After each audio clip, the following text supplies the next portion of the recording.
ఖచ్చితంగా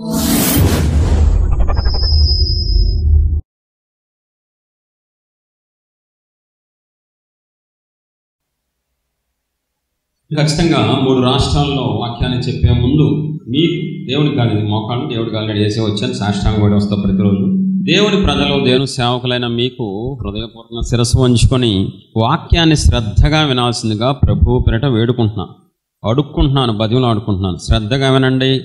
వాక్యం మిమ్మల్ని పట్టుకుంటుంది. వాక్యం మీ జీవితాన్ని బాగు చేస్తే మీరు గొప్ప సేవకులుగా, గొప్ప విశ్వాసులుగా ఇక్కడి నుంచి వెళ్తారు. దేవుని కృపను బట్టి 10 సంవత్సరాలుగా సేవ చేస్తున్నాను. 3 రాష్ట్రాల్లో స్పీకర్గా వాడబడుతున్నాను. దేవునికి మహిమ కలుగునుగాక. సబ్జెక్టులోకి వెళ్ళిపోదాం, వాక్యంలోకి వెళ్దాం. నాకు వచ్చు అని ఎవరు కూర్చోవద్దండి, రిక్వెస్ట్ చేస్తున్నాను. Humble request. పౌలు బతిమలాడుకుంటున్నాడు సంఘంతో, నేను కూడా బతిమలాడుతున్నాను. నాకు ఆల్రెడీ తెలుసు, అలా వద్దండి. మనందరం పరలోకం వెళ్ళాలి. ఎవరు మిస్ అవ్వకూడదు. పరలోకం, నరకం భరించలేం, అగ్నిగుండం తట్టుకోలేం, పాతాళం తట్టుకోలేం. మనం ఇక్కడ వేడిమే తట్టుకోలేకపోతున్నాం, యుగ యుగాలు ఆత్మనాదాలు చేయలేం. జీవితాంతం మనం నేర్చుకోవాల్సిన వారం. సేవకులైనా, విశ్వాసులైనా, ఎవరైనా సరే. పెద్ద సేవకుడు ప్రపంచవ్యాప్తంగా వాడబడి నా అనుభవం అనే పుస్తకం రాసి చివరిలో ఇట్లు బైబిల్ విద్యార్థి అంటున్నారంట ఆ సేవకుడు. ప్రపంచం అంతా తిరిగిన ఆయన అంత బలంగా వాడిపోయిన సేవకుడు ముగింపులో నేను బైబిల్ విద్యార్థి అంటే మనమెంత, మన సేవ ఎంత, మన పరిచర్య ఏ మూలకు వస్తుంది. కాబట్టి దయచేసి మీ సహోదరుడిగా రిక్వెస్ట్ చేస్తున్నాను, వేడుకుంటున్నాను, బ్రతిమలాడుకుంటున్నాను. శ్రద్ధగా విని, ఆల్రెడీ మీరు పర్ఫెక్ట్ అయితే ఓకే, ఇంకేమైనా సరి చేసుకోవాల్సినవి ఉంటే సరి చేసుకోండి. 1 కొరింథీ 1వ అధ్యాయం 27 నుంచి శ్రద్ధగా చూద్దాం. ఏ శరీరియు దేవుని ఎదుట అతిశయింపకుండానట్లు జ్ఞానులను సిగ్గుపరచుటకు లోకంలో నుండి వెర్రివారిని దేవుడు ఏర్పరచుకొని ఉన్నాడు.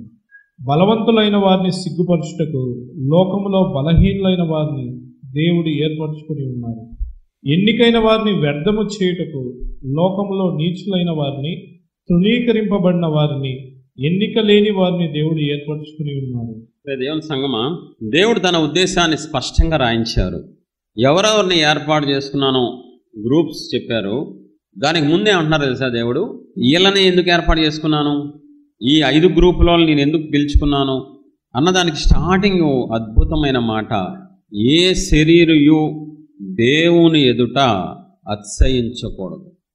ఏ శరీరయు, ఈ భూమి మీద ఏ మనిషి, వాళ్ళు ఏ జాతి అయినా, ఏ ప్రాంతం అయినా, ఏ రంగు అయినా, ఏ భాష అయినా, భూమి మీద 750 కోట్ల మంది ఎవరైనా సరే, ఎంత గొప్పోళ్ళైనా, వాళ్ళు మినిస్టర్లైనా, ప్రైమ్ మినిస్టర్లైనా, పోపులైనా, ఎవరైనా సరే అండి, దేవుని దృష్టిలో ఎవరైనా ఒకటే.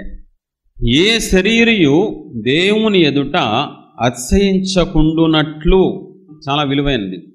ఏ శరీరయు దేవుని ఎదుట అతిశయించకూడదంట. అది దేవుని ఉద్దేశం, దేవుని సంకల్పం, అది దేవుని యొక్క వాంఛ. అతిశయించకుండునట్లు 5 రకాల వారిని దేవుడు ఏర్పాటు చేస్తున్నారు.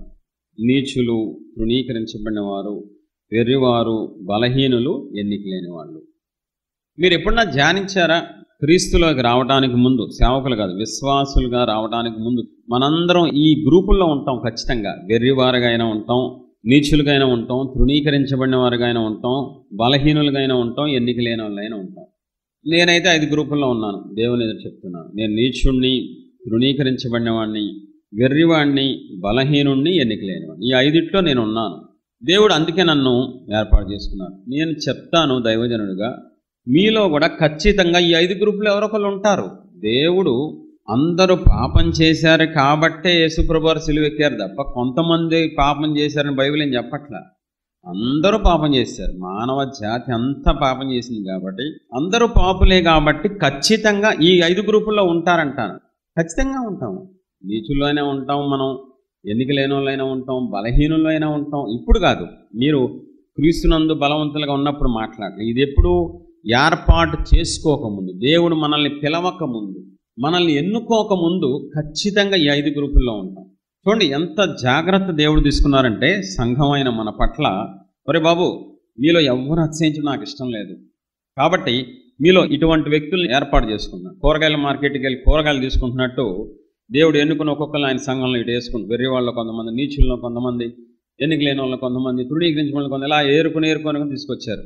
మనకు తెలుసు మన వంశంలో అందరూ రక్షించబడలేదు. ఈ రక్షణ కొంతమందికి మాత్రమే దొరికింది. కాబట్టి మనందరం యేసయ్య త్యాగం ద్వారా మాత్రమే రక్షించబడ్డాం. మూలానికి వెళ్ళి ఆలోచిద్దాం. మనం ఎప్పటికీ మర్చిపోకూడదు. ఆయన రక్తమే మనల్ని విమోచించింది. ఆయన త్యాగమే, సిలువ యాగం వల్ల మనకి రక్షణ దొరికింది. ఇది మన నీతి బట్టో డబ్బు బట్టో మనకున్న ఆధిక్యతలను బట్టి రక్షణ దొరకల. ఇది కేవలం దేవుని త్యాగం. యేసు ప్రభువు వారి త్యాగాన్ని బట్టి మాత్రమే మనందరం రక్షించబడ్డాం, మనందరం విమోచించబడ్డాం. ఉన్న వాళ్ళందరూ చప్పట్లు కూడా దేవుని మహిమపరుద్దాం. ఇప్పుడు నేను 1 కొరింథీ 1వ అధ్యాయంలో మనం 27 నుంచి ముందుకెళ్తే చివరిలో ఏముంటది? అతిశయించువాడు ప్రభువునందే అతిశయింపవలెను. ప్రభువునందే అక్కడ కండిషన్ పెట్టారు, దేవుడు ఆజ్ఞ పెట్టేశారు. అతిశయించువాడు ప్రభువునందే అతిశయించాలి. ప్రభువునందు కూడా అని లేదండి, అక్కడ చాలా ఇంపార్టెంట్. ప్రభువునందు కూడా అతిశయించమల్లా, ప్రభువునందు మాత్రమే అతిశయించాలి. మనందరం ఆయన మనకు వరాలు ఇస్తారు, అభిషేకాలు ఇస్తారు, ఆధిక్యతలు ఇస్తారు, మనకి స్థాయి ఇస్తారు, స్థితి ఇస్తారు, అన్నీ ఇస్తారు. కానీ మనందరం గుర్తుపెట్టుకోవాల్సిన గొప్ప విషయం ఏంటో తెలుసా? ఎన్ని ఇచ్చినా దేవుణ్ణి బట్టి మాత్రమే అతిశయించాలి. అటువంటి కృప దేవుడు మనకు అనుగ్రహించిన కాక. ఎన్ని ఇచ్చినా, ఎన్నైనా ఉండవండి. ఎన్నో పెద్ద పెద్ద ఆధిక్యతలు ఉండొచ్చు, వరాలు ఉండొచ్చు, అభిషేకాలు ఉండొచ్చు, మన పితరులో లేని ఉండొచ్చు, మనకు కొత్తగా ఇవ్వచ్చు, దేవుడు కృప చెప్పిన దేవుని రాజ్యం కోసం ఇవ్వచ్చు. ఇవన్నీ మనకు అనవసరం. ఇచ్చిన ఆయన వైపే మన దృష్టి ఉండాలి. ఇచ్చిన ఆయన ప్రేమ వైపు, ఆయన మంచితనం వైపు ఉండాలి. అంటే కృపావరాలు అని ఉంటుందా, వరాలు అని ఉంటుందా? వరం దేన్ని బట్టి ఇస్తున్నారు? కృప ద్వారా ఇస్తున్నాను కాబట్టి కృపావరాలు. మన చేతిలో ఏం లేదు, మన నీతి కాదు, ఏం లేదు. కృప ద్వారా వరాలు వచ్చినాయి, కృప ద్వారా రక్షణ వచ్చింది, కృప ద్వారా ఈరోజు తలాంతులు దేవుడు ఇస్తున్నారు. కాబట్టి దేన్ని బట్టి మనం అతిశయించకూడదు.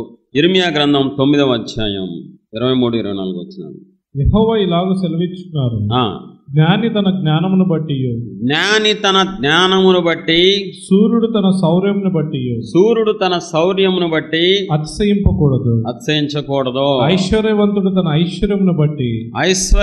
తన ఐశ్వర్యమును బట్టి అతిశయించకూడదు. అతిశయించువాడు దేనిని బట్టి అతిశయించవలనగా భూమి మీద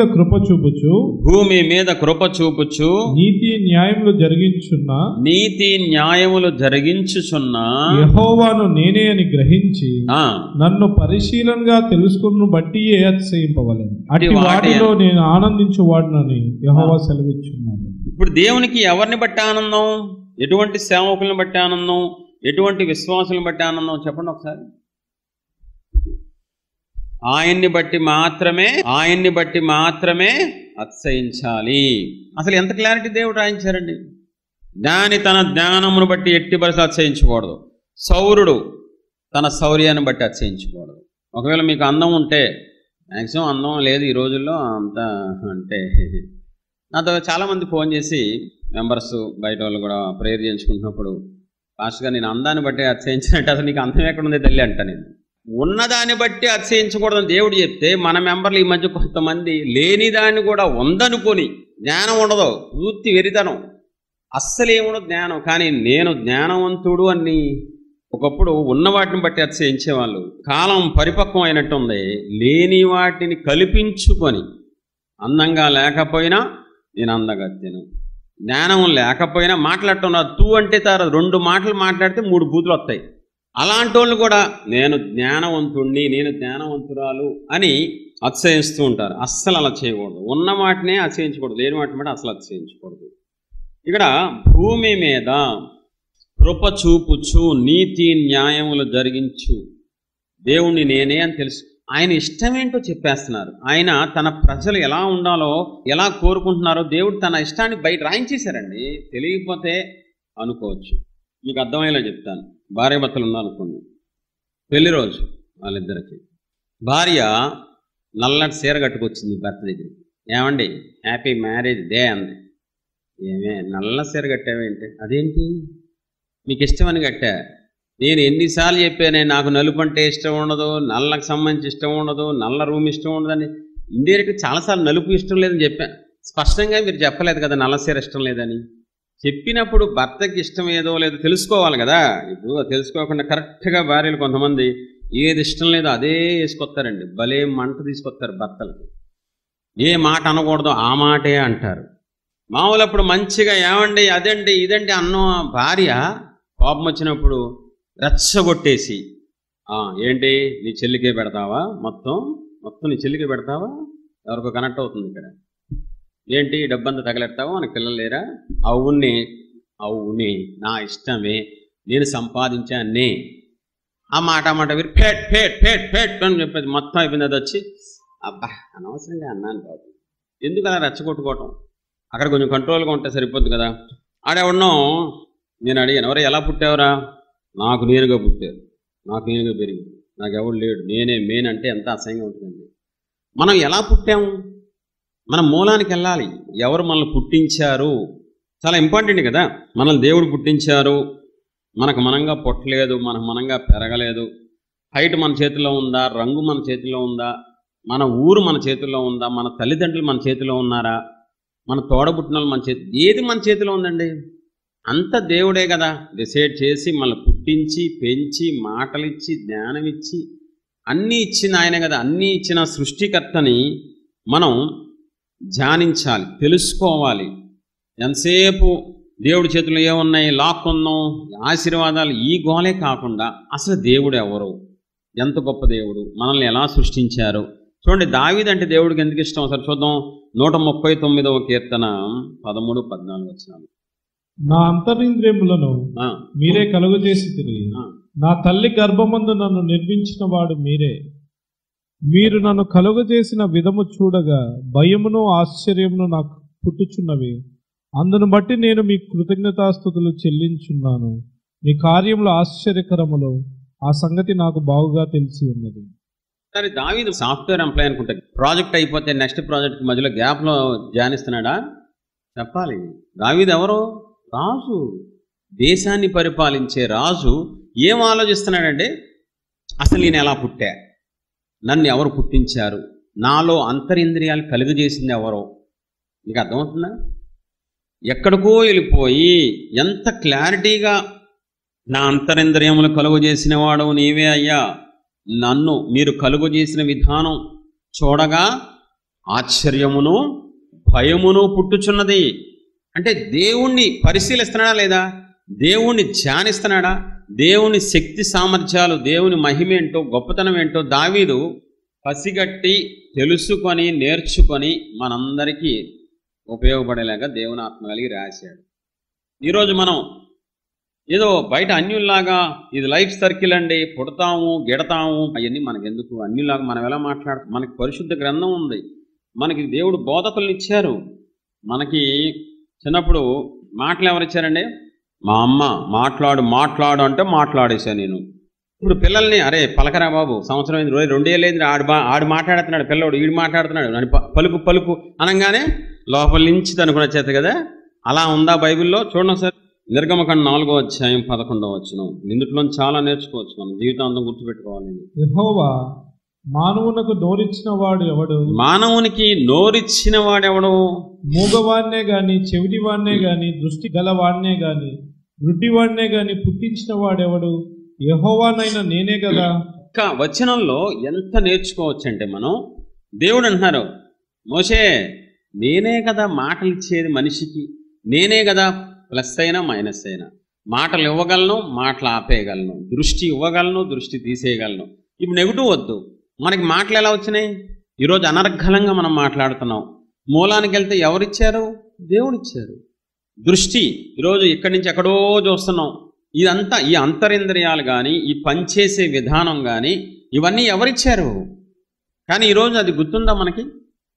నేను విపరీతంగా స్పీచ్ ఇవ్వగలను, నేను బాగా మాట్లాడగలను, బాగా పాడగలను, బాగా చెప్పగలను, బాగా చెయ్యగలను. అక్కడ దేవుడు స్పష్టంగా నేనే కదా మీకు మాట ఇచ్చేది, నేనే కదా దృష్టినిచ్చేది, నేనే కదా మీకు తలాంతులు ఇచ్చేది అని స్పష్టంగా చెప్తున్నారు కదా. మరి ఎంతవరకు మీరు అన్ని గుర్తిస్తున్నారు? మీలో ప్రతిదీ దేవుడే, కలిగినదేది ఆయన లేకుండా కలగలేదు. ఆ సెన్స్లో మీరున్నారా? పరీక్షించుకోండి ఒకసారి. అన్ని విషయాల్లో దేవుణ్ణి మహింపరుస్తున్నారా, లేకపోతే మిమ్మల్ని మీరు గణపరుచుకుంటున్నారా? ఒకసారి ఆలోచించుకోండి. కీర్తనలు 20వ అధ్యాయం 7వ వచనం.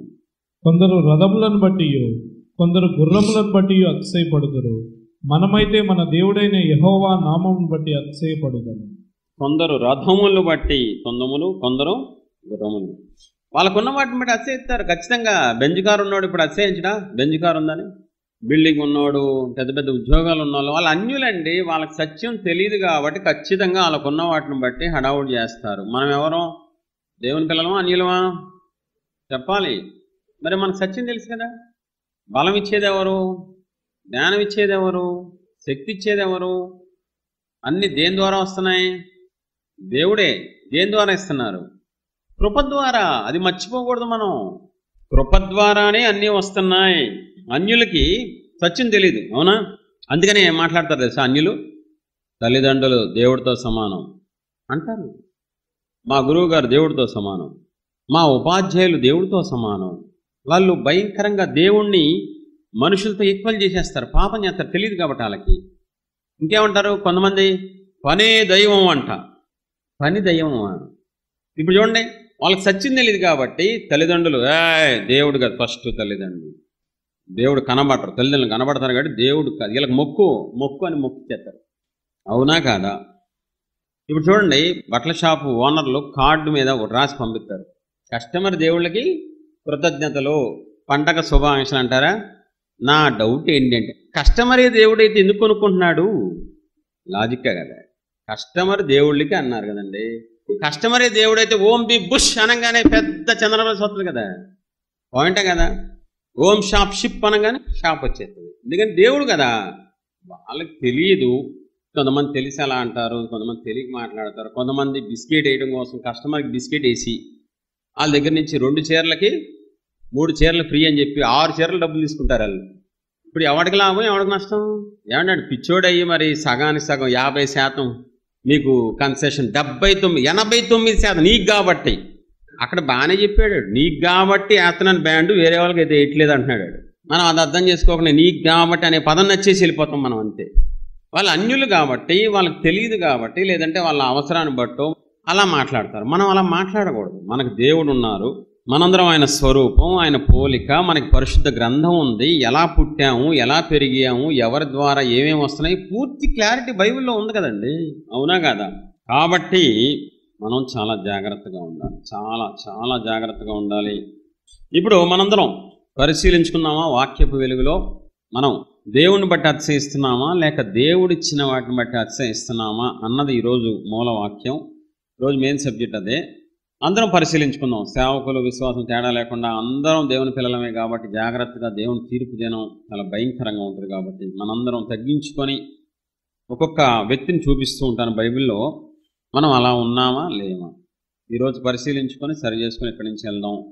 న్యాయాధిపతులు 7:2. యెహోవా, నీతోనున్న జనులు ఎక్కువ మంది, నేను వారి చేతికి మిద్యానీయులను అప్పగింప తగదు. ఇజ్రాయేలీయులు నా బాహుబలం నాకు రక్షణ కలగచేసిన అనుకొని నా మీద అతిశయించుదురేమో. ఎవరి గురించి దేవుడు మాట్లాడుతున్నారు ఇక్కడ స్పష్టంగా? అన్యుల గురించా? తన ప్రజల గురించి చెప్తున్నారు గిద్యోనుతో. ఎంత దారుణం అండి ఇది! తన పేరు పెట్టబడిన ఇశ్రాయేల్ గురించి దేవుడు ఏం చెప్తున్నారు సార్ గిద్యోనుతో? గిద్యోను, నేను జయమవునయ్యా. అదేంటి ప్రభువా, మీరు జయమవుపోతే మాకెవడెత్తాడు ప్రభువా? నేను ఇవ్వను. నీ దగ్గరున్న నా పేరు పెట్టబడిన ఇశ్రాయేల్లో కొంతమంది వాళ్ళు బాహుబలాన్ని బట్టే నేను విజయం ఇచ్చినా కూడా, కృప ద్వారా నిన్ను బట్టిచ్చినా వాళ్ళు ఎలా రచ్చిపోతారు తెలుసావా?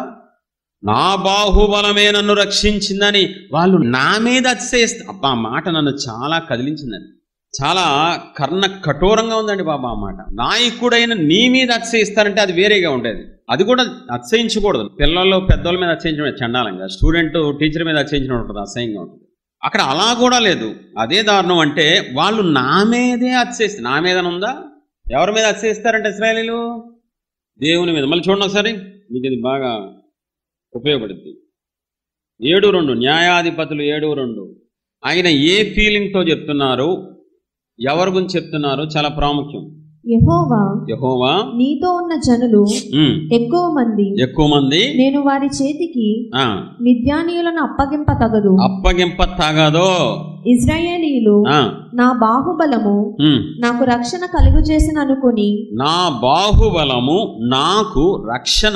కలుగు చేసిన అనుకుని నా మీద అతిశయించుదురేమో.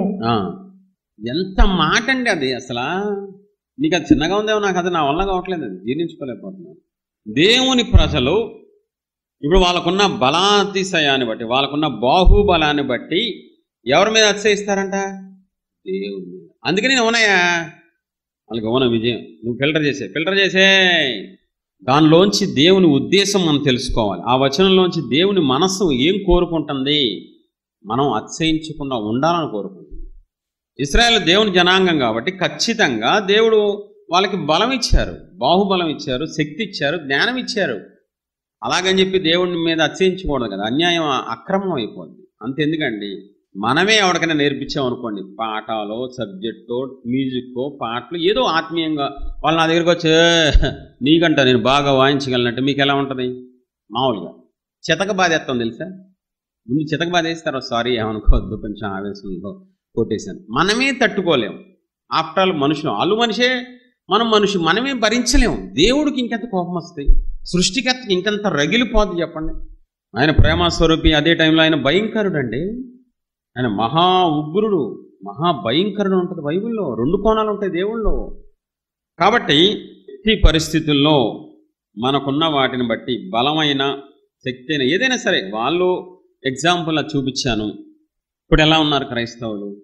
వాళ్ళకున్న అందాన్ని బట్టి, డబ్బును బట్టి, చదువును బట్టి, ఆత్మీయ తలాంతులు బట్టి, వరాలు బట్టి, అభిషేకాలు బట్టి నేను బాగా పాడగలను, నేను బాగా ప్రార్థన చేయగలను, నేను బాగా ప్రసంగం నీ ప్రసంగం చేస్తే ఎవడైనా పడిపోతాడు. ప్రతి ఒక్కరిలో ఇది ఎక్కువ అయిపోయిందని దయచేసి అర్థం చేసుకోండి. దయచేసి ఎక్కువ కనబడేదంతా అతిశయమే, అతిశయం. ఎక్కడ చూసినా అతిశయమేనండి, ఎక్కడ చూసినా అతిశయమేనండి. ఎందుకంటే జయ జీవితం లేదు ఈరోజు క్రైస్తవులకి. ఎంతమంది జయాన్ని అనుభవిస్తున్నారు? దేవుడు ఇచ్చిన విజయం ఎంత గొప్పగా ఉంటుందో తెలుసా? ప్రజలు షాక్ అయిపోతారు. నీకు నువ్వే కాదు, నీ చుట్టుపక్కల వాళ్ళు కూడా మత్తి షికారైపోతుంది. చెవులు గింగురు అంటే ఏంటి? దేవుడు మనకు జయ జీవితం ఇస్తే గొప్ప దేవుడు మనం కలిగి ఉన్నాం. ఎందుకు నీకు జయం రావట్లా? అది భౌతికంగా అయినా ఆత్మీయంగా అయినా కేవలం దేవుడే మీకు జయం ఇవ్వకుండా ఆపేశారు. ఎందుకని? అక్కడ వాళ్ళని దేవుడు చెప్పారు, నేను ఇవ్వనయ్యా, నేను ఇశ్రాయేలుకి అప్పచెప్పను, వాళ్ళకి రక్షణ ఇవ్వను, వాళ్ళకి జయాన్ని ఇవ్వను చెప్పేశాడు డైరెక్ట్గా నాయకత్వంతో. అదే మాట మనకి వర్తిస్తుంది. మనలో అతిశయం ఉంటే, అది ఏదైనా సరే, అది భౌతికంగా అయినా ఆత్మీయంగా అయినా, మనలో అతిశయం ఉంటే ఎట్టి పరిస్థితుల్లో దేవుడు మనకి జయ జీవితం ఇవ్వరు. జీవితాంతం ఓటమే మనకి, జీవితాంతం అవమానమే, జీవితాంతం మనం దారుణమైన పొజిషన్లో ఉంటామండి. దయచేసి మీలో ఏమైనా అతిశయించే గుణం కానీ అతిశయించే లక్షణం ఉంటే దేవుని పాదాలు పట్టుకొని వేడుకొని తీసేసుకోండి. అది ఎప్పటికైనా మంచిది కాదు. ఏదో రోజు దేవుడు కోపం మన మీద రగులుకుంటుంది, మనల్ని దేవుడు ఉగ్రత పాలు చేసేస్తారు అనవసరంగా. చూడండి, ఎస్తేరు గ్రంథం 2వ అధ్యాయం 7-9. తన పినతండ్రి కుమార్తె అయిన హదస్సాను ఎస్తేరు తల్లిదండ్రులు లేనిదై ఉండగా అతడు ఆమెను పెంచుకొనెను. ఆమె అందమైన రూపమును సుందర ముఖము గలదై ఉండెను. ఆమె తల్లిదండ్రులు మరణం పొందిన తర్వాత మొర్దెకై ఆమెను తన కుమార్తెగా స్వీకరించి, ఆ చిన్నది అతని దృష్టికి ఇంపైనది గనుక ఆమె అతని వలన దయ పొందెను. కాబట్టి ఆమె పరిమళ క్రియల కొరకైన వస్తువులను, ఆమెకు కావలసిన భోజన పదార్థములను. చాలు, ఆవిడ గురించి ఏముందని బైబిల్లో 7వ వచనంలో తమ్ముడు? ఆమె అందమైన రూపమును సుందర ముఖమును గలదై ఉండెను. అందుకని 9వ వచనంలో ఆ చిన్నది అతని దృష్టికి ఇంపైనది గనుక ఆమె అతని వలన దయ పొందెను. దయ పొందిందా లేదా? ఎవరు కలగజేస్తారు దయ మనుషులకి? చూడండి ఒకసారి.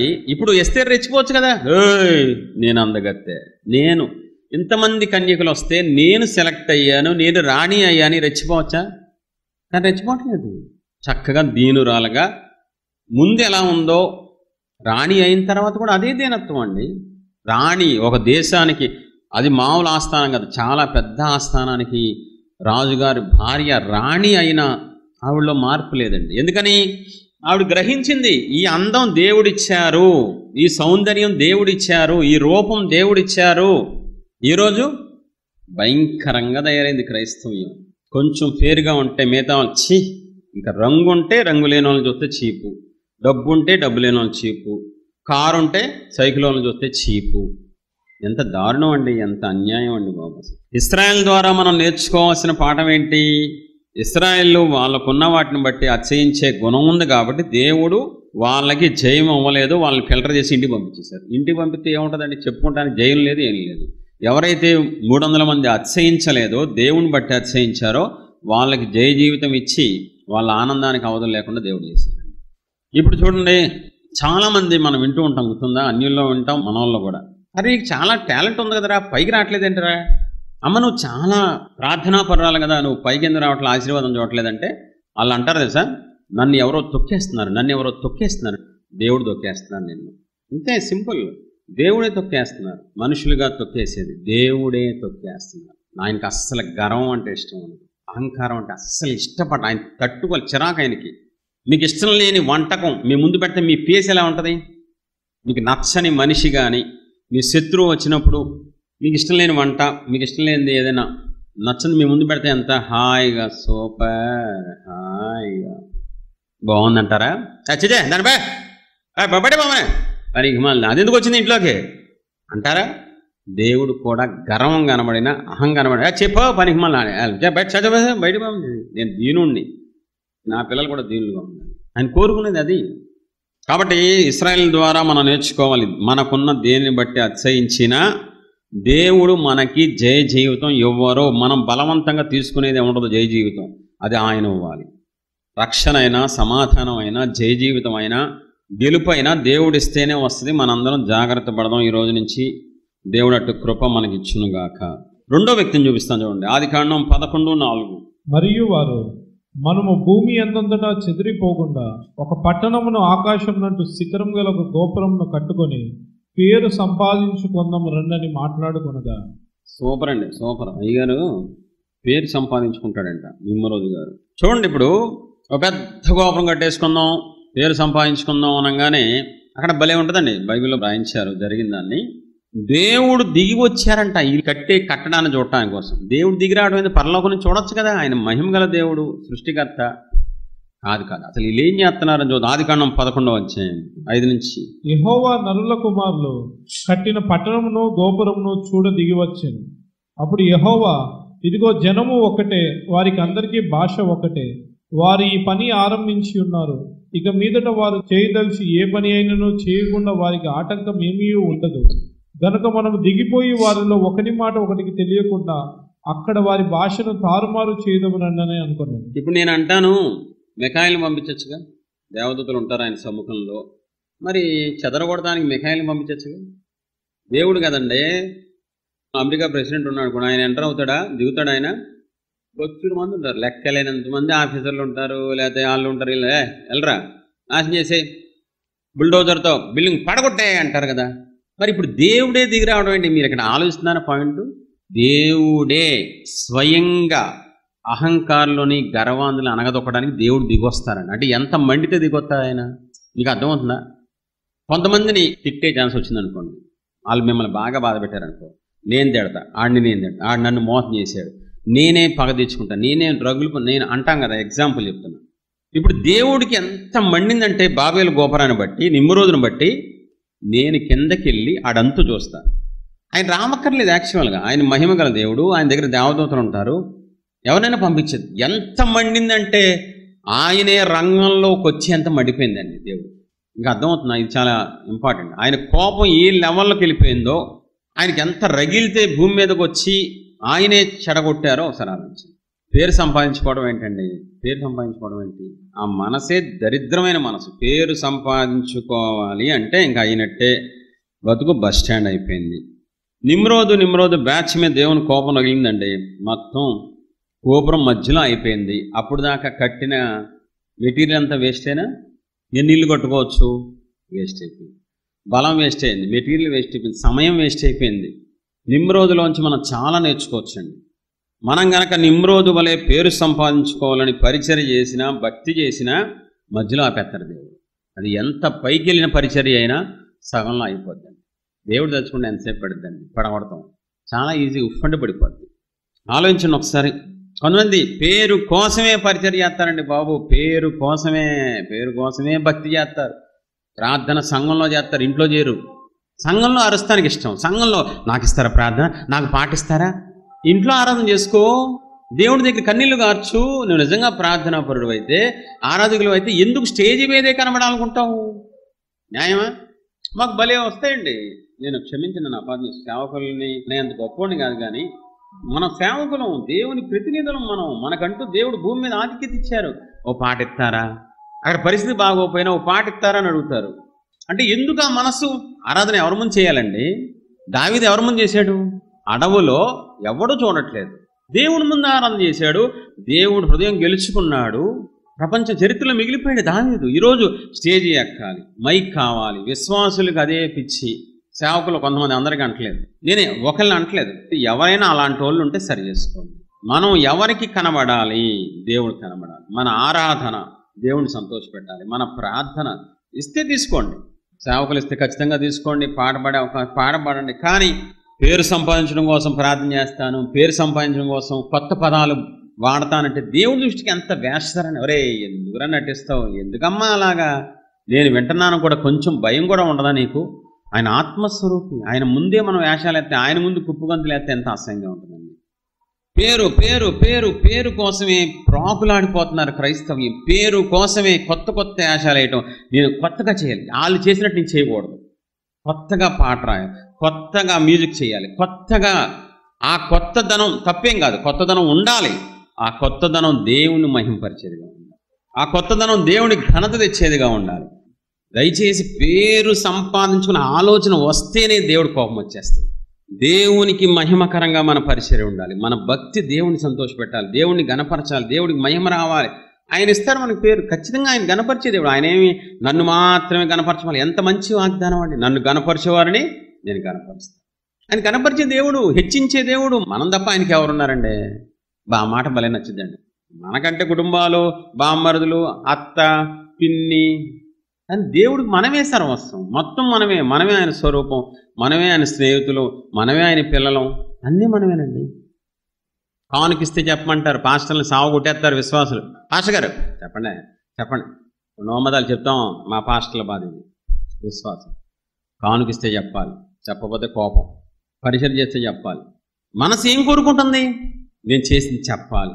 మరుగై ఉండటం ఎవరికి ఇష్టం? ఈ రోజుల్లో కనబడాలి, చూపించుకోవాలి నా టాలెంట్. కొన్ని మనం అలా తెలియకుండానే దిగజారిపోతున్నాం. తెలియకుండానే రోజు కొన్ని పేరు కోసం కొన్ని పనులు చేయటం. అండ్ ఇంకో మాట, 119వ కీర్తన నేను చూడకుండా చెప్తానని చెప్పి ఒక ఆవిడంటే యూట్యూబ్లో పెట్టేసిందండి. 119వ కీర్తన చూడకుండా చెప్తే ఏమవుద్దండి? మామూలుగా బట్టి చెప్పింది అంతే. దాని యూట్యూబ్లో 119వ కీర్తన ఆపకుండా చెప్పిన ఆరాధ్య దైవికురాలు ఏదో పేరు పెడతారు కదా. ఇప్పుడు దాన్ని యూట్యూబ్లో పెట్టాల్సిన పని ఏంటి చెప్పండి అయ్యగారు? నాకు తెలియట్లేదు. 119వ కీర్తన చూడకుండా చెప్తే ఆవిడ ఏమైనా పరలోకం వెళ్తుందా? పరలోకంలో స్థానం పెరిగిద్దా? ఎవరైనా ఆత్మలు రక్షించబడతాయా? పెట్టారా లేదా? అలా కీర్తనలు బాగా చెప్తారు మా వాళ్ళు, సామెతలు బాగా చెప్తారు, బైబిల్ చూడకుండా చదువుతారు. ఇవన్నీ ఎందుకు? సరే ఏదో మొత్తం మీద అనుకుందాం అనుకోండి, ఆత్మీయ తండ్రి కాబట్టి పిల్లల్ని ఎంకరేజ్ చేసి సూపరమ్మ నువ్వు అంటాడు. ఎందుకని? దానిలోంచి మళ్ళీ పరిచయం చేద్దామని, భక్తిలో పెంచుదాం, ఏదో 4 బిస్కెట్లు వేస్తాం మేము కూడా. దాన్ని యూట్యూబ్లో పెట్టి హైప్ చేసి ప్రజలకి దాన్ని చూసావా అందరికి షేర్ చేసి వాళ్ళు రెచ్చిపోతా ఉంటే అది అతిశయం కాదా? అంత అవసరం ఏముంది? కాబట్టి దయచేసి కొంతమంది సేవకులు, కొంతమంది తుమ్మినా దుగ్గినా పేరు కావాలంటారు. విశ్వాసులు అలాగే ఉన్నారు, కొంతమంది సేవకులు ఉన్నారు. ఒక సాక్ష్యం మా మినిస్ట్రీ గురించి. మేము 10 సంవత్సరాలుగా సేవ చేస్తున్నాం, 10 years నుంచి దేవుని చిత్తంలో. ఈ 10 సంవత్సరాలలో మేము ధైర్యంగా చెప్పగలం, బైబిల్ పట్టుకొని దేవుని సన్నిధిలో మా మినిస్ట్రీకి సంబంధించి ప్రొడక్ట్లు అయినా, మాకు సంబంధించిన వాక్యాలైన, యూట్యూబ్ ఛానల్ అయినా, మాకు వెబ్సైట్, యూట్యూబ్ ఛానల్ అన్నీ ఉన్నాయి. ఎక్కడ పేరు కానీ ఫోటో కానీ వేసుకోలేదండి 10 సంవత్సరాలలో. ఇప్పటి వరకు మా పేరు కానీ మా ఫోటో కానీ లేదు. ఈ రోజుల్లో ఎంత కష్టం. ఎందుకని? మేము మా పేరు కోసం చేయట్లేదు సేవ. ఓపెన్గా చెప్తున్నాం, మేము సేవకులు అంటే ఏంటి? సేవ చేసేవాళ్ళు. పరిచారకులు అంటే పరిచర్య చేసేవాళ్ళు. యజమానుడు మేమా ఆయన? అబద్ధం చేసుకోవద్దు. ఇప్పుడు ఎలా ఉంటుందంటే దేవుని మనస్సు పేర్లు వేసుకొని దేవుని మహిమని లాగితే కష్టపడ్డారు కాబట్టి కొంచెం కృప ద్వారా వాళ్ళు కూడా వాడుకుంటారు. 100% దేవుడు మనకి ఆశీర్వాదం ఇవ్వరు. కృప ద్వారా సరే నా బిడ్డ కదా, నా పేరు లాక్కున్నా, నా మహిమను దొంగిలించినా కొద్దిగా ఇద్దాం, దాన్ని బట్టి మనం అనుకోకూడదు. ఆయన మనస్సు ఏంటి, ఆయన మనసు ఏం కోరుకుంటుంది, ఎలా చేస్తే మనం అంచెలంచెలుగా అభివృద్ధి చెందుతాం, ఏ భక్తి చేస్తే, ఏ పరిచర్య చేస్తే ప్రపంచానికి మనం ఆశీర్వాదంగా ఉంటాం అన్నది చాలా ప్రాముఖ్యమైన విషయం. ఉన్నదని నేను చెప్తున్నాను. ఆయనకి రావాల్సిన మహిమలో మనం వెళ్ళకూడదు, వీలెట్టకూడదు. అస్సలు చాలా డేంజర్ అండి అది. చాలా జాగ్రత్త పడాలి. కాబట్టి 10 సంవత్సరాలు దేవుని పాదాల దగ్గర మేము నేర్చుకున్నది, మా నాయకత్వం ద్వారా మేము నడిపించబడుతున్న విధానం ఎక్కడా పేరు కోసం మేము ప్రాకులాడలేదు, పేరు చూపించుకోవడం కోసం ఫోటోలు వేసుకుంటానికి మేము ఏ మాత్రం ప్రయాసపడలేదండి. అయితే ఇప్పుడు ఏంటి పేరు ఫోటోలు వేసుకోలేదు, ఏమైంది మీకు? మేము అలా చేయడం వల్ల ఏం లాభం వచ్చింది? అది తెలుసుకుంటే మీరు కూడా చేస్తారు. 10 ఏళ్ల సేవ అంటే ఈ రోజుల్లో పెద్ద విషయం కాదు. ఎగ్జాంపుల్ ఏం జరిగింది చెప్తాను. 2015లో సేవ స్టార్ట్ అయింది. ఫస్ట్ మినిస్ట్రీ నాయకురాలు పిలువబడ్డారు, తర్వాత నేను పిలువబడ్డా, తర్వాత ఇద్దరు సేవకులు. అలాగా క్రమంగా దేవుడు మోషేని పిలిచి అహరోను, తర్వాత అలా సేమ్ ఈ బుక్ రాయించారు 2016లో ఫస్ట్ టైం. అప్పుడు ప్రెస్ ఆయనకి ఫోన్ చేసి, సార్ ఈ బుక్ ఒకటి రాసాం, చిన్న బుక్, 1000 కాపీలు కావాలండి అన్న. 1000 కాపీలు ఏంటి సార్? 1000 కాపీలు 2000 కాపీలు వేసుకోడే అన్నాడు. 2000 కాపీలే? మేమేం చేసుకుంటాం? 2000 అసలు ఎవరికి ఇవ్వాలి? అది పంచడానికి మాకెవరు లేరు, సంఘం లేదు మాకు, ఇంకా కొత్తగా సేవకు ఇచ్చారు. కాదు సార్, 1000 కాపీలు అయితే ఎక్కువ రేటు పడిద్ది, 2000 కాపీలు అయితే రేటు తగ్గిద్ది. 2000 కాపీలు పంచడానికి మాకెవరు లేరు, బుక్ వేస్ట్ అయిపోద్ది అనవసరంగా. ఇద్దరు గొడవ పడితే ఆయన గెలిచాడండి. ఎవరు గెలిచారు? ప్రెస్టోడు గెలిచాడు. ఎందుకంటే మొహమాడం బాగా తెలిసిన ఆయన, మంచి ఆయన. సరే 2000 ఇచ్చాం, ఎవరికి ఇవ్వాలో తెలియదు, ఎక్కడికి ఇవ్వాలో తెలియదు, ఎవరికి పంచాలో తెలియదు. బుక్ అయితే దేవుడు రాయమన్నారు, స్పష్టంగా చెప్పారు రాయి అని చెప్పి నాయకత్వానికి రాశాం. కానీ మాకంటూ సంఘం లేదు, విశ్వాసం లేదు. మా ఏరియాలో ఒక చర్చ్ ఉంటే పాస్టర్ గారు కొంచెం చిన్న పరిచయం ఉంది, వెళ్ళి అయ్యగారు ఈ బుక్ రిలీజ్ చేసుకోవచ్చా? చేసుకోండి. 16లో రిలీజ్ చేసాం, 2000 కాపీలు. ఆ 2000 పుస్తకాలు అవ్వడానికి ఇంకా మామూలు కష్టాలు కదండి, చాలా ప్రయాసపడ్డాం. మొత్తం మీద కొన్ని నెలలు ప్రార్థన పూర్వకంగా నాయకత్వం విజ్ఞాపన బట్టి వెళ్ళిపోయినాయండి. తర్వాత బాగుంది, ఇది 2000 కాపీలు వెళ్ళినాయి, పర్లేదురా బాబు అని 4000 పుస్తకాలు వేయించాం. ఆయన మాకు తెలిసిన ఆయన, ఎప్పటి నుంచో ముందు బుక్స్ ఇచ్చారు, డబ్బులు తర్వాత అమ్మన్నారు. దేవుని ఎదురు చెప్తున్నా, 15,000 ఇవ్వాలి ఆయనకి, ప్రెస్ ఆయనకి బుక్స్ నిమిత్తం. ఇవ్వలేక 6 నెలలు స్విచ్ ఆఫ్ చేశానండి. చిన్న ఫోను, అప్పుడు ఆండ్రాయిడ్ ఫోన్ కూడా లేదు, 2017లో జరిగింది. 6 నెలలు స్విచ్ ఆఫ్ చేసి కూర్చున్నా. ఆయన మెయిల్లోకి వచ్చాడు, సార్ వేర్ ఈజ్ మై 15,000 అన్నాడు. డబ్బులు ఇవ్వడానికి లేవు, 15,000 ఇవ్వండి, ఉంటే ఇస్తాను. ఆయనకి ఏం చెప్పాలో అర్థం కాక మొత్తం మీద 6 నెలలు పట్టిందండి. ఎంత? 15,000కి 6 నెలలు అంటే మా పరిస్థితి అంత దారుణంగా ఉందండి. మేము పేరు ప్రఖ్యాతకి సేవ చేయలేదు కాబట్టి, పరిచయం చేయలేదు కాబట్టి, పేరు ఫోటోలు ఏం చేయలేదు కాబట్టి అలా పెరిగి 15,000 ఇవ్వలేని మేము ప్రెస్ ఆయనకి 10 లక్షల రూపాయలు తీసుకెళ్ళిచ్చాం. 2000 పుస్తకాలతో మొదలైన ఈ బుక్కు ఇప్పటికీ 4 భాషలు, తెలుగులో, ఇంగ్లీష్లో, హిందీలో, కన్నడ, 4 భాషల్లో ముద్రించబడి దేవుని చిత్తంలో 28 లక్షల పుస్తకాలు ప్రింట్ చేసి బయటకు వెళ్ళిపోయినాయండి. 28 లక్షల పుస్తకాలు దేవుడి చిత్తంలో బుక్ రాశాం. ఈ బుక్ మీద ఎవరు రాశారు ఏంటి ఉండదు, ఉండదండి, ఓన్లీ సబ్జెక్ట్ ఉంటుంది. మేం పాత్రలం, ఆయన యజమాని, ఆయన మహిమ ఆయనకి ఇచ్చేసాం. అలా స్ప్రెడ్ అయిపోయి భారతదేశంలో 28 రాష్ట్రాల్లో మా బుక్స్ ఉన్నాయండి. 28 రాష్ట్రాల్లో ప్లస్ దేవుని చిత్తంలో మేము దేవునికి మహిమకరంగా పరిచయం చేశాం కాబట్టి 50 దేశాలకి వెళ్ళిపోయినాయి. 50 దేశాలకి బుక్స్ వెళ్ళిపోయినాయి. చాలామంది కొనుక్కుంటున్నారు బుక్ స్టాల్లో ఫోన్ చేసి. మరి ఈ ఊళ్ళో చాలామందికి ఉంటుంది ఈ బుక్. మరి తెలుగులో సులువు పుస్తకాలు మా మెంబర్స్ పంచారు, ఫ్రీగా కొంతమందికి సంఘాలకు ఇచ్చారు, చూసారా. కాబట్టి 7 years బ్యాక్ మంచి బుక్ అండి, అభిషేకం బుక్. ప్రార్థనాపూర్వకంగా స్తుతుల్లో ఉన్న ఆశీర్వాదం, ఎలా స్తుతించాలి అని చాలా ఉపయోగపడింది. ఇప్పుడు చెప్పండి, డెవలప్ అయ్యామా లేదా? 28 లక్షల పుస్తకాలు అంటే ఎప్పటికవుద్దండి అది? అది ఏమన్నా చిన్న మాట?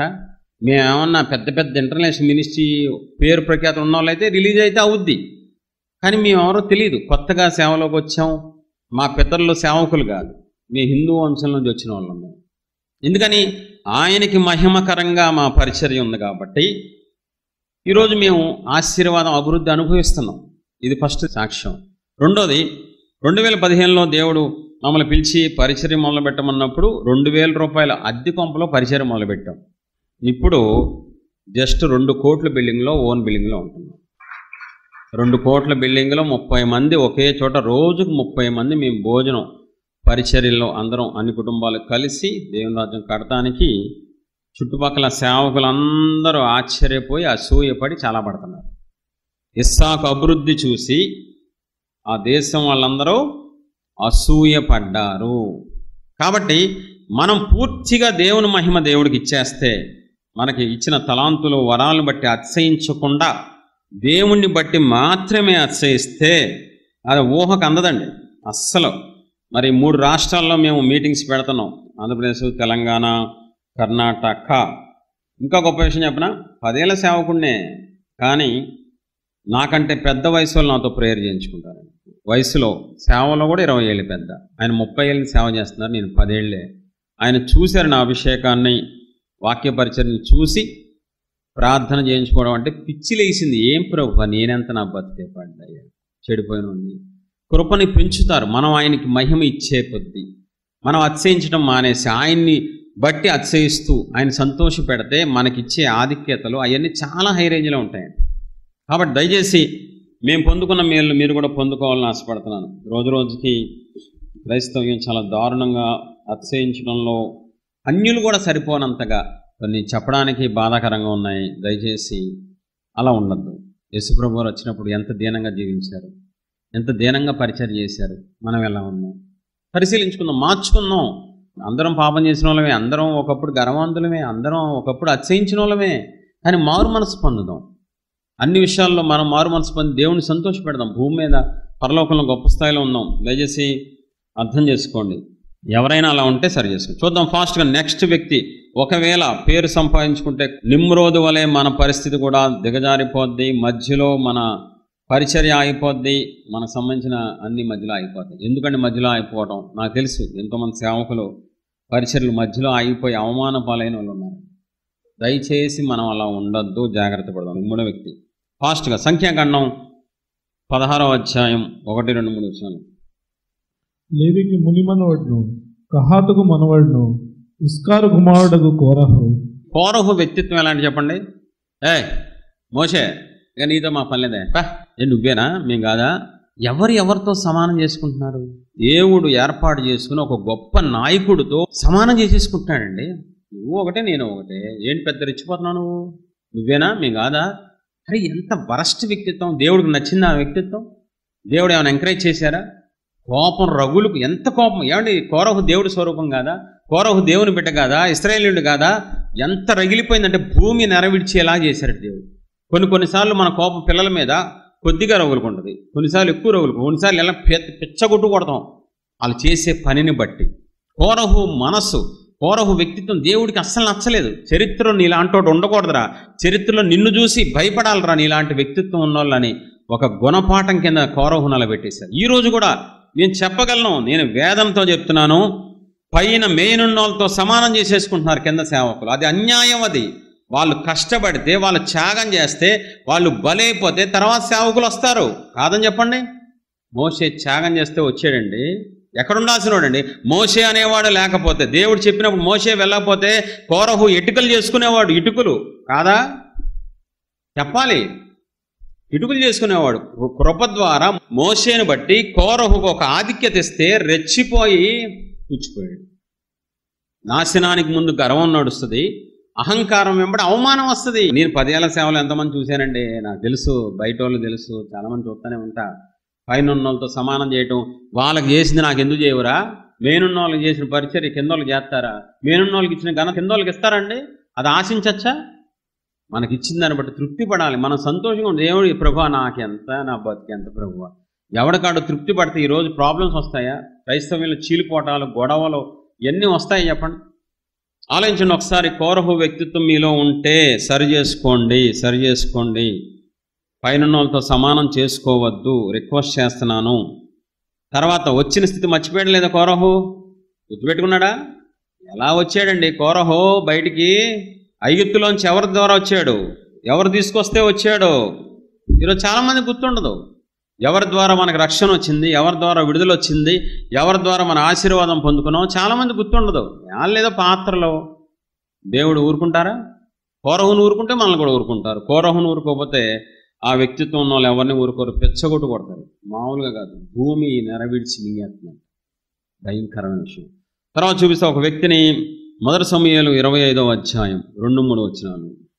కర్మేల్లోని మయోను నందు ఆస్తి గలవాడొకడు కాపురం ఉండెను. అతడు బహు భాగ్యవంతుడు. అతనికి 3000 గొర్రెలను 1000 మేకలను ఉండెను. అతడు కర్మేల్లో ఉన్న తన గొర్రెల బొచ్చు కత్తిరించుటకై పోయి ఉండెను. అతని పేరు నాబాలు, అతని భార్య పేరు అబీగయేలు. చాలు, 10వ వచనం. నాబాలు, దావీదు ఎవడు, యెషయా కుమారుడెవడు? తమ యజమానులను విడిచి పారిపోయిన దాసులు ఇప్పుడు అనేకులు ఉన్నారు. ఏమంటున్నాడు ఈ అయ్యగారు అత్సయంతో? నా దగ్గర డబ్బు ఉంది, పనోళ్ళు ఉన్నారు అని నాబాలు రెచ్చిపోయి ఓ మాట అనేసాడు, నోరు జారేసాడు. దావీదు ఎవడరా? దావీదు ఎవడు? యెషయా కుమారుడు ఎవడు? దావీదు ఎవడు అంటే మీకు చిన్నగా ఉందా? అది భయంకరమైన మాట, అహంకారపు మాట, గర్వపు మాట, అత్సయంలోంచి వచ్చిన మాట. దేవుని ఎదుట దావీదెవడు? ఎవట్రా దావీదు? ఏంటది? ఆ మాట దేవునికి కోపం రగులుకుంది. అత్సయంతో మాట్లాడే ఒక్క మాట, ఒకటే మాట. ఎక్కువ మాట్లాడాడా దావీదు గురించి? దావీదు ముందు మాట్లాడా? దావీదు పనోలు ముందు మాట్లాడాడు. దావీదు ఎక్కడో ఉన్నాడు, కానీ ఆ మాట దేవుడికి నచ్చిందా? దావీదు క్షమించాడా? తన భార్యను బట్టి అబీగయల్ని బట్టి క్షమించాడా లేదా? క్షమించాడు. కానీ ఈ మాట చూడండి ఎంత భయంకరంగా రాయించారు. 38వ వచనం చూడండి. 10 దినములైన తర్వాత యెహోవా నాబాలును మొత్తగా అతడు చచ్చిపోయాడు. చంపేసేంత కోపం వచ్చేసిందండి. అత్సహించే వాళ్ళు నోరు జారేస్తారంతే. నోరు ఇలాగా తక్కువని వాడేస్తారు. వాళ్ళు అభిషిక్తుల జోలికి వెళ్తారు, పెద్దోళ్ళ జోలికి వెళ్తారు, తల్లిదండ్రుల జోలికి వెళ్తారు. వాళ్ళు ఎవరి జోలికనే వెళ్తారు. గర్వాంధులు ఎవరితో మాట్లాడుతున్నారో తెలియదు. గర్వాంధులకి, అహంకారులకి ఏం మాట్లాడుతున్నాం, ఎవరితో మాట్లాడుతున్నాం, రేపు పొద్దున వాళ్ళని బట్టి దేవుడు మనకేమైనా శాపం ఇస్తారా? అదే తల్లిదండ్రులను పట్టుకొని కూడా చాలామంది పిల్లలు ఏంటి కన్నావులే పెద్ద పచ్చి బూతులు మాట్లాడతారండి తల్లిదండ్రులని. ఫేస్ టు ఫేస్ అంటారు, లేదా బ్యాక్ సైడ్ అని అంటారు. అబ్బో ఎందుకనింది ఏమాదానికి చదివించలేనప్పుడు, డబ్బులు అనేప్పుడు దేవుడికి మండిద్ది, పనిష్మెంట్ వేసేస్తారు గ్యారంటీగా. ఇక చూడండి, దావీదు అవడానగానే మండిపోయింది దేవుడికి. గర్వ హృదయంలో నిశ్చయముగా శిక్ష ఉంది. ఎందుకు ఇదంతా దేని బట్టి వస్తుంది చెప్పండి? అతిశయం. నేను గొప్ప సేవకుని నిరూపిస్తా యూట్యూబ్లో. నేను స్టేజీ మీద కూర్చొని పోరాడి గెలిచి ఆయన కంటే క్వశ్చన్లు నేను అడుగుతాను. ఎటు వెళ్ళిపోతుందండి క్రైస్తవం? నశించిపోతున్నారు. ప్రపంచం అంతా, భారతదేశంలో కోట్ల మంది చచ్చిపోతున్నారు. రోగాలతో, శాపాలతో, ఒంటరితనంతో, సూసైడ్లతో రోజు రోజుకి వినగొండి మనం వింటున్నాం. అవన్నీ పక్కన పెట్టి ఆడెవడు, ఈడెవడు, ఆ బోధ కరెక్ట్ కాదు, ఈ బోధ కరెక్ట్ కాదు, ఈ సమయం అంతా వెళ్ళిపోతుంది. దయచేసి అలా ఉండద్దని మిమ్మల్ని రిక్వెస్ట్ చేస్తున్నాను. నాబాలుకి పట్టిన గతి మనకు పట్టింది, ఒకవేళ కనుక మనం అలా ఉంటే కనుక, లేకపోతే లేదు. తర్వాత చూద్దాం. మొదటి సమూయేలు 17వ అధ్యాయం 4వ వచనం. గాతువాడైన గొల్యాతును సూర్యుడొకడు ఫిలిష్తీయుల దండులో నుండి బయలుదేరి వచ్చెను. అతడు 6 మూల జేనుడు ఎత్తు మనిషి. గొల్యాతు దావీదుని ఏమంటున్నాడండి? పోరా చిన్న పిల్లవాడు, బచ్చేగండి మాట ఉంది బైబిల్లో. తృణీకరించాడు. రెండోది శపిస్తున్నాడంట. దేవతల పేరు ఏం చేస్తున్నాడు? శపిస్తున్నాడు. ఒకటి గొల్యాతు తృణీకరించాడు దావీదుని, 2 శపిస్తున్నాడు. దేన్ని బట్టి తృణీకరించాడు? ఎందుకు ఆ మాటలు అనగలుగుతున్నాడు చెప్పండి? అతిశయం. నేను హైట్ ఉన్నవాడిని, నేను బలాఢ్యుణ్ణి, నా దగ్గర ఆయుధాలు ఉన్నాయి, నువ్వు బచ్చేగాడివి, నువ్వు చిన్నపిల్లోడివి, పోరా. ఈ అతిశయించే వాళ్ళు సేవకులైనా విశ్వాసులైనా తృణీకరించేస్తారు ఎదుటి వాళ్ళు. వాళ్ళు నా గురించి మాట్లాడుతున్నారా? వాళ్ళతో నేను మాట్లాడటం, నా లెవెల్ ఏంటి, నా స్టేజ్ ఏంటి? తృణీకరం ఎప్పుడు వస్తుంది? అతిశయంలోంచి వస్తుంది, గర్వంలోంచి వస్తుంది. ఎదుటి వాళ్ళని శపించడం, వీళ్ళని శపించేయడం, మనం శపించడం ఏంటి అసలు? కాబట్టి ఇప్పుడు గొల్యాతు తనకున్న అతిశయాన్ని బట్టి ఏం చేశాడు? దావీదుని శపించేశాడు. ఈరోజు కూడా చాలా దారుణంగా ఉంది, దయచేసి జాగ్రత్తగా ఉండండి. గొల్యాతుకి ఏ గతి పట్టిందండి? ఒక్క దెబ్బతో కూలిపోయాడండి. ఒక్క దెబ్బతోనే. దేవుడు దావీదుతో కొట్టించి అత్సయం మొత్తాన్ని సర్వనాశం చేస్తాడు. చాలా నేర్చుకోవచ్చు గొలియాతు ద్వారా మనం. ఒకవేళ గొలియాతు లాంటి మనసు మనకుంటే ఒక్క దెబ్బతో కూలిపోతాం మనం. పెద్దగా అక్కర్లా. ఇంకోటి చెప్పనా, వీర మరణం అయినా బాగుండేదండి. యుద్ధంలో దారుణమైన మరణం వచ్చింది తెలుసా గొలియాతుకి. ఎందుకని? చిన్నపిల్లోడు చంపడం ఏంటండి? అంత ఆజానుబాహుణ్ణి అదే హైట్ వాళ్ళు అదే బలం ఉన్న వాళ్ళు చంపి కొట్టుకుని చచ్చారంటే అర్థం ఉంటుంది. ఏమంటారు? అంత పెద్దోడిని చిన్నోడు ప్యాట్మని కూడా చంపేశాడు. ఎంత అవమానమైన జీవితం అది. దానిలోంచి మనం నేర్చుకోవాల్సింది ఏంటి తెలుసా? మనం ఎగస్ట్రాలు వేస్తే, కృపను వ్యర్థం చేసుకుంటే, ఇచ్చిన వాటిని బట్టి రెచ్చిపోతే చిన్న వాళ్ళతో కొట్టించేస్తాడు దేవుడు. పెద్దోళ్ళు అక్కర్లా మనకి. దేవుడు చిన్న వాళ్ళు వాడి మనల్ని రోడ్డు మీద లాగేస్తారు, అవమాన పాలు చేసేస్తారు. మన పరిచర్య ఇంటికి వెళ్ళిపోద్ది గ్యారెంటీ. మనం అది నేర్చుకోవాలి గొలియాతు ద్వారా.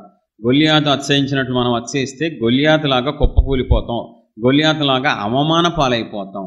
దయచేసి లేరా? చాలామంది సేవకులు అవమాన పాలు అవ్వట్లేదా? చాలామంది విశ్వాసులు రోడ్డు మీద పడిపోవట్లేదా క్రైస్తవంలో? ఎందుకు? అతిశయం ఎంటరైంది. అది పెరిగి పెద్ద అయిపోయింది. అయితే చూడండి, అలెగ్జాండర్ ఎలా తెచ్చాడండి? ఒక చిన్న దోమ అంత పెద్ద అలెగ్జాండర్ని, ప్రపంచాన్ని జయించిన వాడిని, ఎక్కడికి వెళ్తే అక్కడ జయ జీవితం, అలాంటోడు ఎలా చచ్చిపోయాడు? దేనివల్ల? దోమతో చచ్చిపోయాడు. మొన్న కూడా ఏం జరిగింది? అమెరికా, హాలీవుడ్, మేమెవరో తెలుసా? దేవుడు మాకేం చేశాడు? దేవుడు ఏంట్రా, మేం కదా అంతే. రెండో రోజు ఏం జరిగింది? చిన్న అగ్ని ఊడిది పాలు చేసేసింది. కోట్ల ఆస్తి నష్టం. అతిశయించే కదా ఆ మాట అనేసి. దేవుడు మాకేం చేశారు? ఈ సంవత్సరం ఉంది, అయిపోయింది. దావీదు అవ్వడం అయిపోయింది. మనం అతిశయంలోంచి మాట్లాడే ఒక్క వ్యతిరేకమైన మాట, ఒక్క మాట దేవుని కోపాన్ని రగులుకునేలా చేస్తుంది. చూడండి, గొలియాతు దిక్కులేని జాబు చచ్చిపోయాడు. అదే అలా మాట్లాడి ఉండకపోతే, అతిశయించకపోతే వచ్చేవాడు కాదు, చిన్నపిల్లవాడు చచ్చేవాడు కాదు. కాబట్టి మీలో చాలామంది డౌట్ ఏంటి తెలుసా? మరి దావీదు కూడా తిట్టాడు కదా, గొలియాతు తిట్టాడా? గొలియాతు ఎవరిని తిడుతున్నాడు? జీవంగల దేవుణ్ణి, దేవుని సైన్యాన్ని తిరస్కరిస్తున్నాడు, తిడుతున్నా అవమానపరుస్తున్నాడు. దావీదు ఎవరిని తిడుతున్నాడు? దేవుని ప్రజల్ని అవమానిస్తున్న సాతాను సాదృశ్యంగా ఉన్న గొలియాతుని తిడుతున్నాడు. ఇప్పుడు ఎవరెవరిని తిట్టుకుంటున్నారు క్రైస్తవ్యంలో? మన కుటుంబ సభ్యులు మనమే తిట్టుకుంటున్నాం. తోటి సేవకులు మనందరం సార్వత్రిక సంఘం కాదా? మనందరం ఒక రక్తంలో కొనబడలేదా? మనకు ఒక తండ్రి కాదా? ఇప్పుడు మనం తిట్టుకోవడం ఏంటి? యూట్యూబ్లో భలే ఉంటారండి, కొన్ని బట్టలు వేసుకుని కనబడడం సేవకులు కింద టక్ టక్, నీకు ఈ సూట్ అవసరమా? నువ్వు కొనిపెట్టావా? అమ్మ నువ్వు వెళ్ళి చంద్రమాసకి వెళ్ళి ఆ సూట్ కొనిట్టి పాస్టర్ గారు వేసుకోమని. నీకెందుకు? మనకెందుకండి? మన భక్తి మనం కాపాడుకుందాం. ఇదే పని అండి. కామెంట్లు పెట్టేవాళ్ళు, వాళ్ళ గురించి డిస్కస్ చేసేవాళ్ళు, సమయం అంత బలాన్ని, సమయాన్ని, డబ్బుని వేస్ట్ కదా. దానివల్ల దేవుడు మార్కులు వేస్తారా? శభాష్, మంచిగా నువ్వు నా సేవకుల్ని అవమానించావు, నీకు బలా నమ్మకమైన దాసుడు అంటారా? నీ కంట్లో దూలం పెట్టుకొని అంటారు. ఆ సమయం ఏదో నశించిపోయే వాళ్ళ కోసం, ఆ సమయం ఏదో, ఆ డబ్బేదో ఆత్మల రక్షణ కోసం సాతానుగాడు ఒకటి తెచ్చాడు కదా. గొలియాతు అంటోడు ఒకటి తెచ్చాడు. గొలియాతులా మన మీద పడుతూ, మనలో మనకి తారతమ్యాలు తీసుకొస్తూ, గొడవలు పెట్టేస్తూ, దేవుని రాజ్యం కట్టబడకుండా అడ్డుపడుతున్న సాతాను ఆడి గ్రూప్ ఉంది కదా. అబ్బే, నేను వాళ్ళని కామెంట్ చేస్తా, నేను వాళ్ళని విమర్శిస్తా, వాళ్ళలో లోపాలు ఎత్తుతే నీకేమవుతుంది? నువ్వు పోతావు. జాగ్రత్తగా ఉండు. దయచేసి మనం గొలియాతులాగా ఉండకూడదు. మీలో ఎవరికైనా నాలో అతిశయం ఉందా సహోదరుడా, తెలుసుకోవాలని ఉందా అని ఉందాం. ఇప్పుడు ఈ సబ్జెక్ట్ అన్న విన్న తర్వాత అతిశయం ఉంటే పోతాం. గొలియాతు గతి పట్టిద్ది, నిమ్రోదు బట్టిన గతి పట్టిద్ది, కోరహు బట్టిన గతి పట్టిద్ది. వాళ్ళందరూ చరిత్రలో బ్యాడ్గా ఉండిపోయారు. ఇప్పుడు మీలో ఎవరికైనా నాలో అతిశయం ఏమన్నా ఉందా, పనిచేస్తుందా తెలుసుకోవాలంటే మంచి ఫార్ములా చూపిస్తా బైబిల్లో. చూడండి, ఇక్కడ ఈ ఎగ్జాంపుల్ బట్టి మీలో అతిశయం ఉందా లేదు తెలుసుకోండి. ఈరోజు దేవుడు ఎందుకండి ఈ టాపిక్ తీసుకొచ్చారు మీ దగ్గరికి? ప్రేమతోనేగా, జాగ్రత్త పడేమనే కదా. సరే, ఇప్పుడు ఎగ్జాంపుల్ చూపిస్తున్నాను. దాన్ని బట్టి మీలో అతిశయం ఉందా లేదా, దేవునికి విరుద్ధమైనది మీలో పనిచేస్తుందో లేదో చెక్ చేసుకోండి. అపోస్తుల కార్యం 12వ అధ్యాయం 21 నుంచి 23 వచనాలు. నియమింపబడిన దినమందు హేరోదు రాజవస్త్రములు ధరించుకుని న్యాయపీఠం మీద కూర్చుండి వారి ఎదుట ఉపన్యాసం చేయగా జనులు ఇది దైవస్వరమే కాని మానవ స్వరము కాదని కేకలు వేశారు. అతడు దేవుణ్ణి మహిమపరచనందున వెంటనే ప్రభువు దూత అతను మొత్తని కనుక పురుగులు పడి ప్రాణం విడిచాడు. హేరోదు రాజు కృప ద్వారా మంచి ఉపన్యాసం ఇచ్చాడు. అందరూ మెచ్చుకుంటున్నారు. సూపర్, ఎక్సలెంట్, మార్వెలస్ అని. మనల్ని కూడా మెచ్చుకుంటారు. నువ్వు సూపర్గా పాడుతున్నావు, నీ పరిచర్య బాగుంది, నువ్వు కొంచెం ఫేర్గా ఉన్నావు భౌతికంగా ఆత్మీయంగా. అప్పుడు మీరు ఏం చేస్తున్నారు? ఇది చాలా ఇంపార్టెంట్. ఎవరైనా మిమ్మల్ని కానీ మీ పరిచర్య కానీ భౌతికమైన మీ ఉద్యోగాన్ని దేన్నైనా పొగిడితే గణపరుస్తుంటే మీరు వెంటనే స్పాట్లో దేవునికే మహిమ, దేవుడిచ్చారు, దేవుని కృప వల్ల అని వెంటనే దేవుడికి మహిమ చెల్లిస్తే మీరు అతిశయించనట్టు.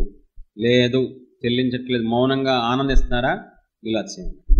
ఎందుకండి ఎదగట్లేదు? 10 ఏళ్ళైనా 20 ఏళ్ళైనా 30 ఏళ్ళైనా సేవకులైనా విశ్వాసులైనా ఎందుకు ఎదగట్లేదు? అభివృద్ధి ఉండాలి కదా. దేవుణ్ణి కదా మనం కలిగి ఉన్నాం, సృష్టికర్తని కదా. అంచెలంచెలుగా అభివృద్ధి స్థాయి పెరగాలి కదా మనకి. ఎప్పుడూ సైకిలేనా?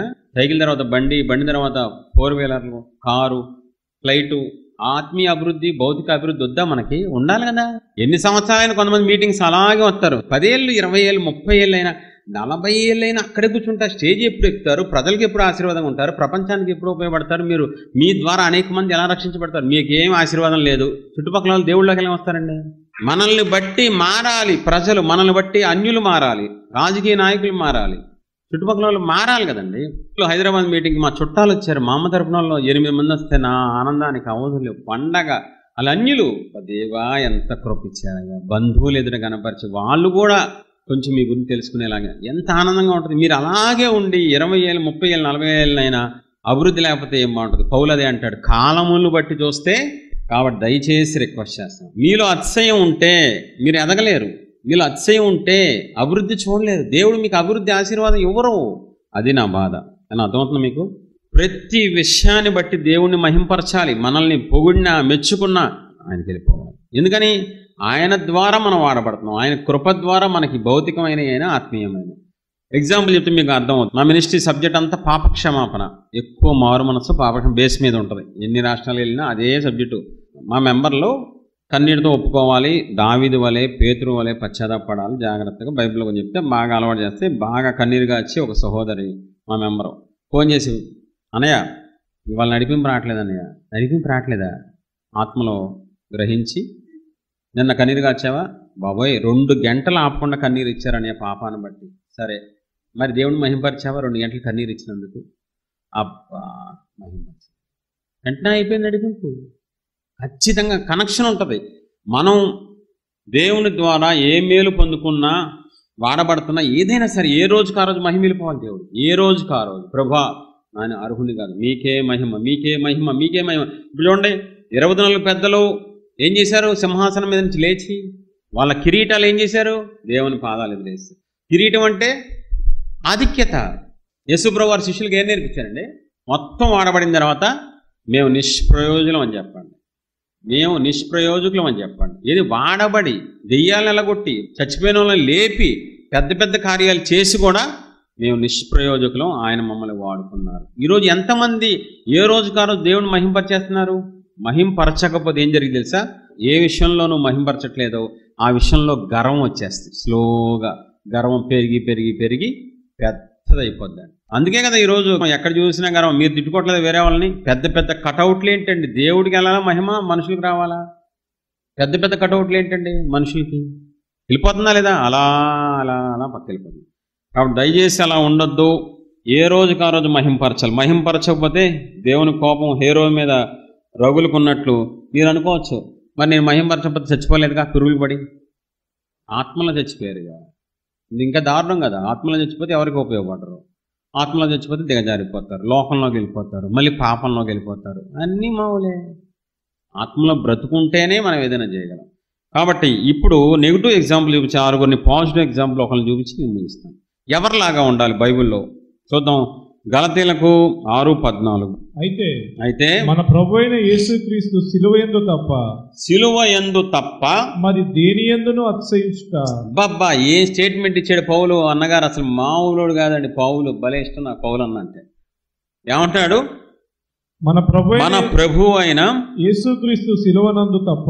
ఇప్పుడు యేసుక్రీస్తు అని కూడా అంటలేదండి. దేవుని యందు అతిశయించమని పాత నిబంధనలో కొందరు రథములను బట్టి, కొందరు గుర్రములను బట్టి, మనమైతే మన దేవుడైన యెహోవా అక్కడ ఉంది. ఈ కొత్త నిబంధనకు వచ్చేటప్పుడు ఏమంటున్నారు? పౌలు ఏమంటాడు? సిలువ యందు అతిశయం. అబ్బా ఎంత, అది మీకు ధ్యానిస్తే అర్థం అవుద్ది. అర్థం కాదు మామూలుగా, అంత ఈజీగా అర్థం కాదు బైబిల్. సిలువలోంచే నాకు రక్షణ వచ్చింది, సిలువ ద్వారా నేను నరకం నుంచి తప్పించబడ్డా, సిలువ ద్వారా నాకు వరాలు వచ్చినాయి, కాబట్టి నేను యేసు ప్రభువు వారి సిలువ యందు అతిశయిస్తాను. మిగతా మాట ఏమంటాడు? మరి దేని యందును అతిశయించుట నాకు దూరం అవునుగా. అతిశయించుట నాకు దూరం అవును. అబ్బా, ఎంత జాగ్రత్త పడుతున్నాడండి. ఎందుకని? పౌలు మామూలుడు కాదు. మామూలుగానే పౌలుకి రోమా పౌరుడు, ధర్మశాస్త్రం బాగా తెలిసినోడు, అప్పుల్లోనే 3 దేశాలకి వీసా ఉన్నోడు, వాళ్ళ నాన్న పెద్ద వ్యాపారి, భౌతికంగా ఆత్మీయంగా చాలా టాలెంట్లు ఉన్నాడండి. కానీ అర్థమైంది, ఫస్ట్లో కొంచెం అడావుడి చేసినా నేను మామూలుని కాదు.